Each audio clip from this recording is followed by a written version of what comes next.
everybody, welcome. Today I just want to talk about my day a little bit and also my thoughts on the new World of Jeffree Star by Shane Dawson. But first and foremost, my day's been pretty good. Woke up this morning literally with pain in my armpits, like mastitis. I still have that hot pain and like a red bump around my right armpit. But I'm hoping that because I've pumped so much and will be breastfeeding, it'll go away.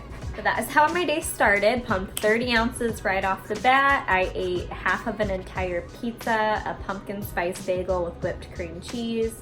I harvested some cold brew that I made. If you want me to show you my recipe of how I make this cold brew, let me know and I will be happy to share that with you. So that was a nice start to my day. It just took a bunch of calories, filled myself up with some calories, and I actually did some stretching. I'm not always very good at keeping myself active and staying active, but I know that it is super good for my not only physical health, but my mental health, and I'm wanting to improve on what I do to fight depression, you know?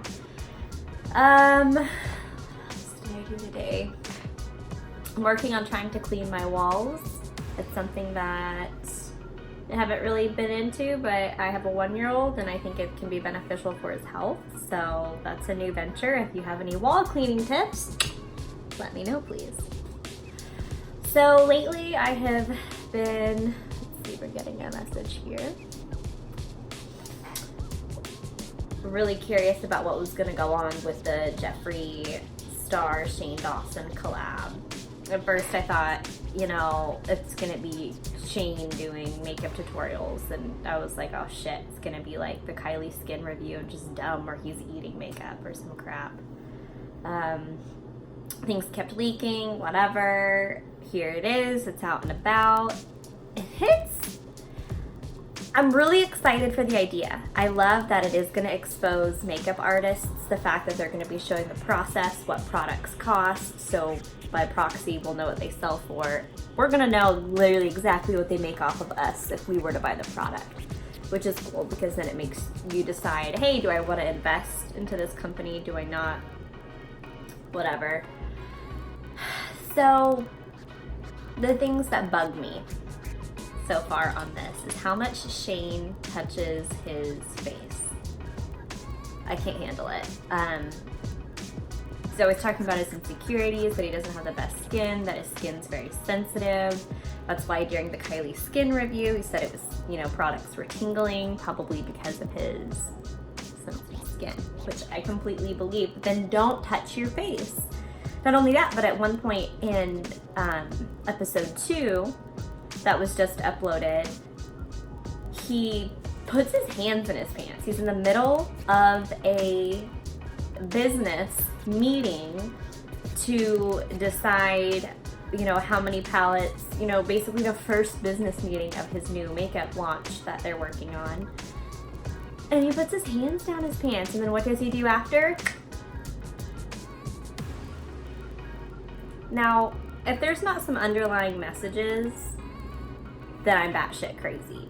Because he's touching his self, his face, in Jeffree Star's hands.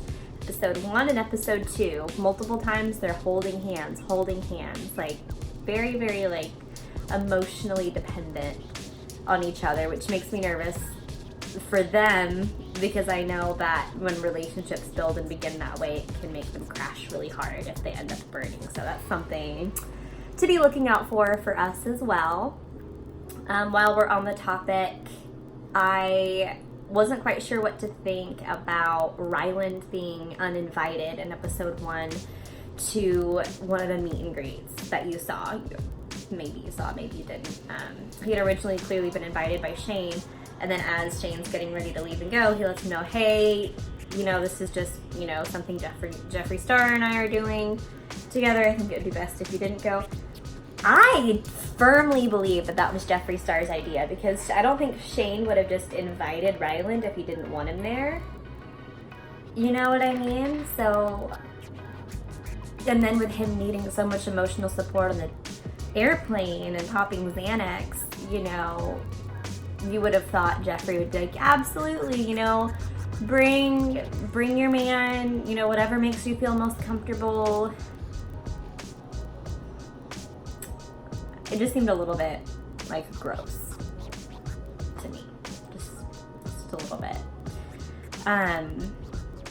The whole Shane talking about how he's not in Forbes, so he's not rich. I think it's a slap in the face for a lot of us, making that your comparison and jumping in a golf cart and driving around the neighborhood or your property with your boyfriend after saying you're not rich, almost as if to make us want to support him more because he's poor like us, or trying to be relatable in that sense, when I believe the majority of us don't even relate to Shane's level of financial status. But again, that's just me.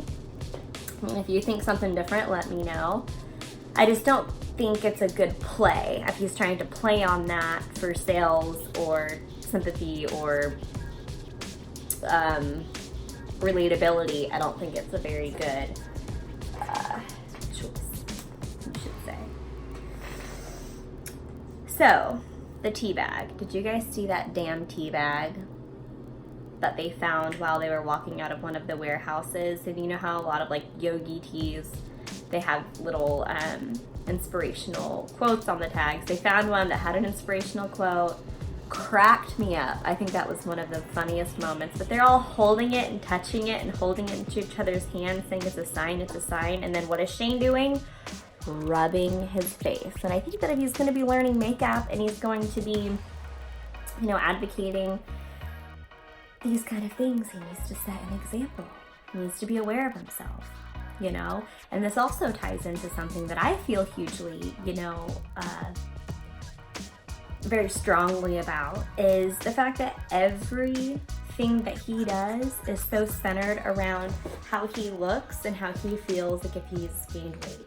He's constantly talking about his weight. And we all know that Shane has had eating disorders and issues with that since the beginning, but it's not helping when he continues to talk about it. And he has so many viewers, so many young viewers, and them constantly seeing him, somebody who's working now with a huge icon, constantly unhappy with himself, constantly unhappy with his body image. I don't think that that's an example to look after, and I think he needs to be more confident in himself, or at least not talk about it.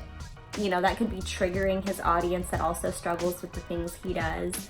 I think that if he's going to talk that way, he should put trigger warnings on his videos. But that's just me.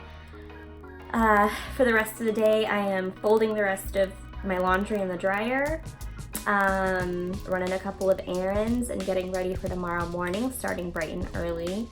I'd love to hear topics you would like me to cover, and also stuff about my day-to-day you're curious about that I could share with you.